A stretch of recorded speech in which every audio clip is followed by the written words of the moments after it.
Hey everyone, it's Zach, and today we're going to move away from our current VGC 2022 battles to take a look at the near future.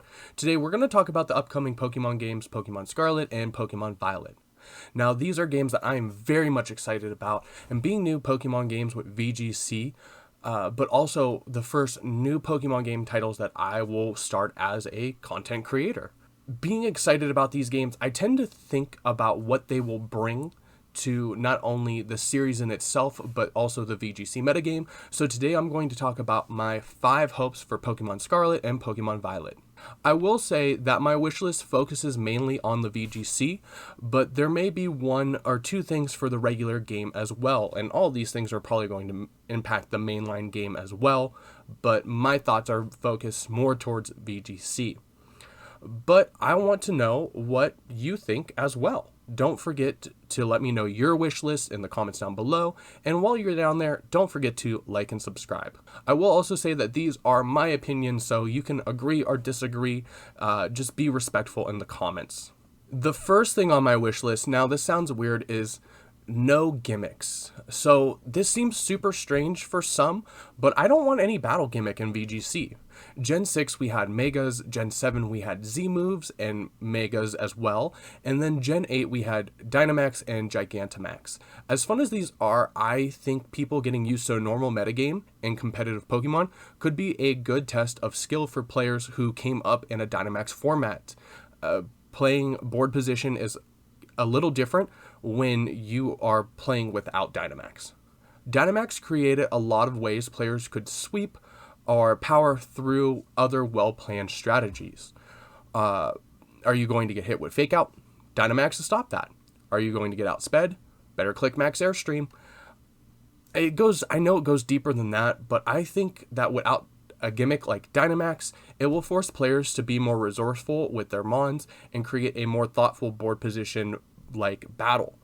It will force players to think of the kind of thought process that helps players keep good board control in a match, and having to play that kind of VGC without a gimmick will make newer players learn to play more skillfully other than going Max Airstream, go burr.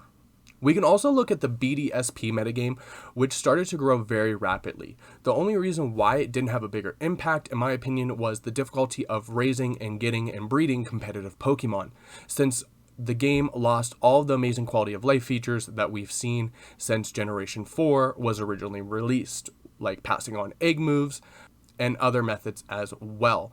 Not to mention the Series 12 announcement and live events coming back did tend to push people towards Sword and Shield rather than staying with BDSP.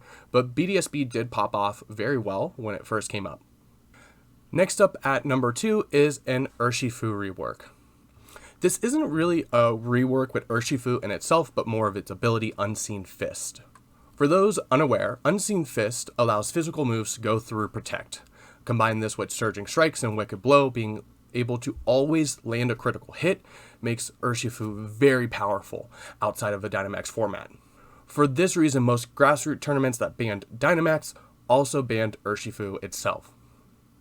My idea of a rework is to make Unseen Fist a 1/3 chance of going through Protect, making each Protect against Urshifu more like a double Protect. This gives the opponent a chance to Protect rather than an all-out hit, but can still give you an advantage when properly positioning Urshifu on the field. Next up at number 3, a small amount of returning mons in the regional decks. For all of those bring back national decks people, I'm going to have to disagree. I think new generations of Pokemon games should have a smaller amount of returning Pokemon to give it a chance for some new Pokemon to shine. This forces players to be more creative in team building and to try new things. This could lead to different strategies and gives room for a new favorite Pokemon to arise from this new game. I'm not saying we should go back to the black and white days where they only allowed mons from Unova, but I'm also saying that a generation without Incineroar or Landorus might be a breath of fresh air. At number 4, something that I want to see in Pokemon Scarlet and Pokemon Violet is custom or unlockable ball throwing animations. Okay, so here's my idea for the story side of Pokemon and the VGC side. Over the past few games, we've seen more customization to the player's character. Sword and Shield gave us the most customization with clothes, hair, and player cards, each adding a level of individuality to the player character. What I want to see next is the ability to change the ball throwing animation. This could easily be given to the player because different NPCs already have different ball throwing animations to begin with. Why let those just sit in the story mode, only to be seen a few times when we're playing that against that character when players go through that game? Not to mention, you can make them unlockable to add incentives to finish the game or certain points of the post game.